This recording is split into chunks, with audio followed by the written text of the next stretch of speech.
The call came at 11:47 p.m. Static first, then a man's voice. Calm, confident. "We have your girl. Forget she ever existed." I didn't say a word for 3 seconds, long enough for him to believe I was broken. Then I spoke. "You've made a grave mistake." A pause. "And why's that?" "Because I'm the man the Pentagon called Ghost. You have 60 minutes to return my daughter unharmed." He laughed, short, arrogant, young, the kind who'd never buried a body in silence. Then he hung up. That was his last mistake. People think a man like me disappears because he can't live with what he's done. They're wrong. I disappear because I've learned patience is deadlier than rage. I met their leader once, 2 years ago, in another country, under another name. Back then, he was Dmitry, running a security consultancy out of Odessa. I was retired, or trying to be. He'd approached me through an old contact, said he wanted training for his men. Counter-surveillance, he'd called it. Paid in cash, asked no questions. He smiled too much. The kind of smile that hides the smell of blood. I trained his men for a week, watched them move. Sloppy, hungry, cruel. I knew what they were. I didn't care, until now. My daughter, Leah, was 21, studying criminology. I used to joke she was trying to catch her old man. She had my eyes, cold when focused, warm when laughing. I hadn't spoken to her in 6 months. Divorce, distance, the usual excuses. Guilt is a slow poison. It dulls you until the day it cuts deep. Now she was gone. I didn't call the police. They'd need warrants, teams, procedures. I needed none of that. I'd built my life on systems designed to erase men like me. First, I traced the number. Spoofed, rerouted through a dozen relays. But there's always a leak. Human error, lazy coding. 15 minutes later, I had a signal bouncing out of Norfolk, Virginia, a warehouse district by the docks. 45 minutes left. I packed light. Glock 19, 2 mags, suppressor, knife, flash drive with the tools I'd built for ghosts like me, programs that turned cameras into blind spots. I drove without headlights for the last 2 miles. Outside the warehouse, a guard smoked, scrolling through his phone. I didn't kill him, just stepped out of the dark, pressed the knife against his artery, and whispered, "Where is she?"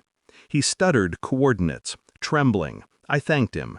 Then I broke his wrist and left him breathing. Fear lasts longer than death. Inside, I heard muffled crying. Leah's voice. The sound carved through me like shrapnel.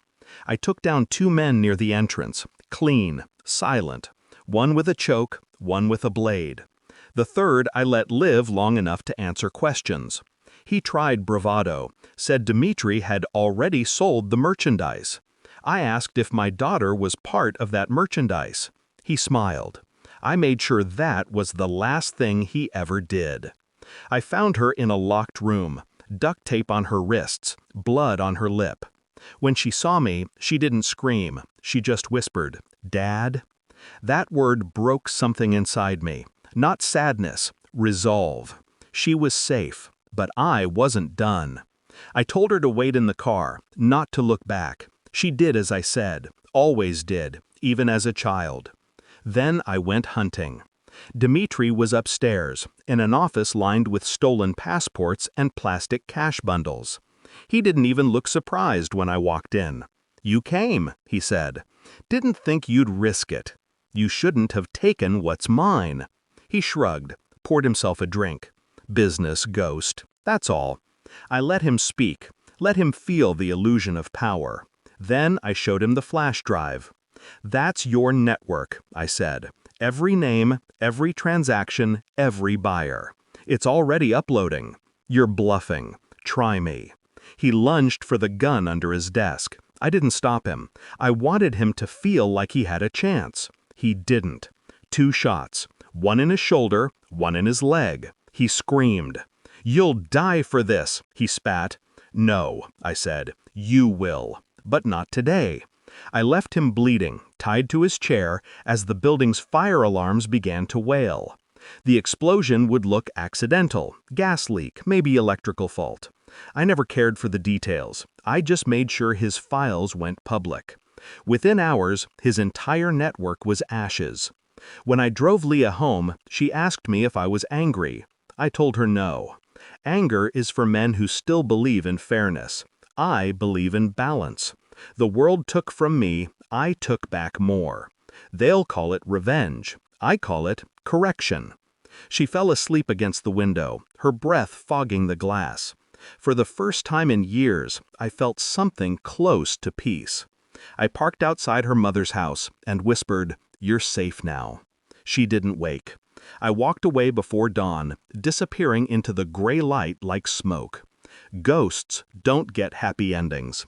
We just make sure the monsters don't either.